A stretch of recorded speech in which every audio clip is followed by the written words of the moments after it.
بسم اللہ الرحمن الرحیم۔ آج کی تاریخ 16 محرم الحرام۔ نمبر 1، اسلامی تاریخ۔ قوم سمود کا ذکر قرآن مجید میں 23 مرتبہ آیا ہے۔ قوم عاد کی ہلاکت کے بعد یہ عرب کی مشہور اور قدیم ترین قوم ہے۔ اس کا نسب نوح علیہ السلام کے بیٹے سام سے ملتا ہے۔ حجاز و شام کے درمیان وادی قرا کے میدان میں ان کی آبادیاں تھیں، جن کے کھنڈرات اور نشانات آج بھی موجود ہیں۔ ان کا دارالحکومت مدینہ طیبہ سے شمال کی طرف مقام حجر میں تھا، جسے اب مدائن صالح کہتے ہیں۔ اس قوم کا زمانہ ابراہیم علیہ السلام سے پہلے کا ہے۔ یہ اپنے وقت کی مہذب، ترقی یافتہ، طاقتور اور بڑی مالدار قوم تھی۔ پہاڑوں کو تراش کر بڑی بڑی عمارتیں بنانا اور سنگ تراشوں کو بھاری مزدوری دے کر بڑے بڑے بت بنوانا ان کی زندگی کا محبوب مشغلہ تھا۔ ان کے دلوں میں بتوں کی اتنی عقیدت و محبت پیدا ہو گئی تھی کہ اللہ تعالیٰ کو چھوڑ کر انہی کی پوجا کو اپنی نجات کا ذریعہ سمجھنے لگے تھے۔ جب اس قوم کی شرک و بت پرستی حد سے بڑھ گئی تو اللہ تعالیٰ نے ان کی ہدایت و اصلاح کے لیے حضرت صالح علیہ السلام کو رسول بنا کر بھیجا۔ نمبر 2، حضور صلی اللہ علیہ وسلم کا معجزہ۔ سب سے بڑا معجزہ قرآن ہے۔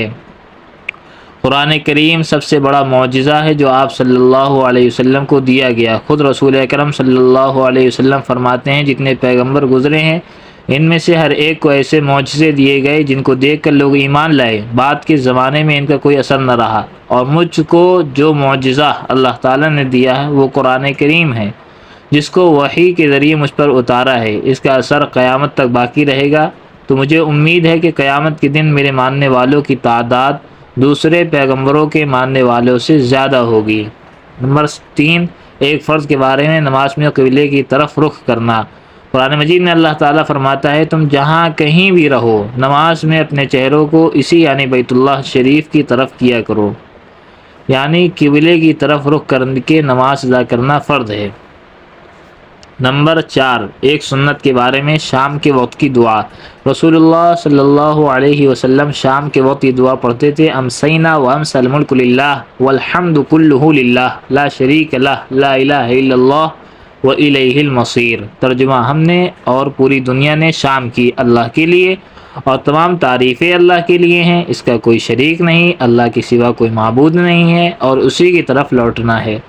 نمبر 5، ایک اہم عمر کی فضیلت، آگ بجھانے کی دعا۔ رسول کریم صلی اللہ علیہ وآلہ وسلم نے فرمایا، جب تم کہیں آگ لگی ہوئی دیکھو تو اللہ اکبر کہو، کیونکہ اللہ اکبر کہنا اس آگ کو بجھا دیتا ہے۔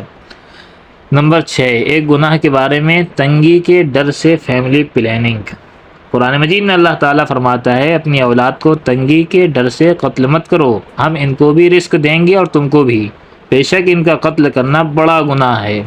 خلاصہ، معاشی تنگی کے ڈر سے بچوں کو مار ڈالنا یا حمل گرانا یا اور کوئی تدبیر اختیار کرنا کہ حمل ہی نہ ٹھہرے، یہ سب گناہ اور حرام ہے۔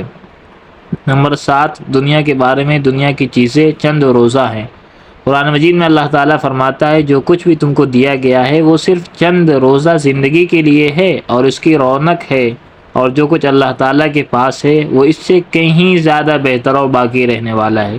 کیا تم لوگ اتنی بات بھی نہیں سمجھتے؟ نمبر 8، آخرت کے بارے میں اہل جنت کو خوشخبری۔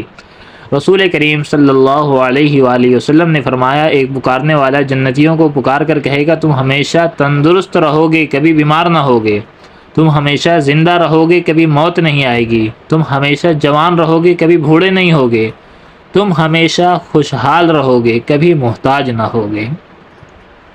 نمبر 9، طب نبوی سے علاج، میتھی سے علاج۔ رسول اللہ صلی اللہ علیہ وسلم نے فرمایا، میتھی سے شفا حاصل کرو۔ فائدہ، میتھی کا جو شاندہ نزلہ زکام کو دور کرتا ہے، پرانی کھانسی، پیٹ کے پھوڑوں اور پھیپھڑوں کی بیماریوں میں بہت نفع بخش ہے، سینے میں جمے ہوئے بلغم کے لیے بے حد مفید ہے اور قبض کو دور کرتا ہے۔ نمبر 10، نبی علیہ السلام کی نصیحت۔ رسول اللہ صلی اللہ علیہ وآلہ وسلم نے فرمایا، مشرکین کی مخالفت کرو، داڑھی بڑھاؤ اور مونچھوں کو خوب کترواؤ۔ سبحان اللہ بحمدہ، سبحانک اللہم وبحمدک، نشہد ان لا الہ الا انت، نستغفرک ونتوب